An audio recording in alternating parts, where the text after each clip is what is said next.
السلام علیکم ورحمۃ اللہ وبرکاتہ۔ امید ہے کہ تمام حضرات خیر و عافیت سے ہوں گے۔ آج ایک صاحب نے سوال کیا ہے کہ عورت کے لیے غسل کرتے وقت بالوں کی چوٹی کا کھولنا لازم ہے؟ اگر کسی عورت نے چوٹی پہلے سے باندھ رکھی ہو اور اسے غسل جنابت کی ضرورت پیش آ جائے، غسل کرنے کی ضرورت پڑ جائے، تو اس پر چوٹی کا کھولنا لازم نہیں ہے، بلکہ بالوں کی جڑوں تک پانی کا پہنچانا کافی ہے۔ اور اگر بال پہلے ہی سے کھلے ہوئے ہوں تو اب تمام بالوں کو دھونا یہ لازم ہے۔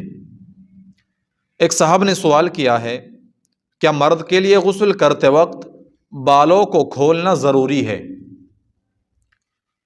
اگر کسی مرد نے لمبے شوقیہ بال رکھ رکھے ہوں اور چوٹی باندھ رکھی ہو تو غسل جنابت کرتے وقت غسل جنابت کے لیے اس چوٹی کو کھولنا یہ واجب ہے۔ محض بالوں کی جڑوں تک پانی کا پہنچانا کافی نہیں ہے۔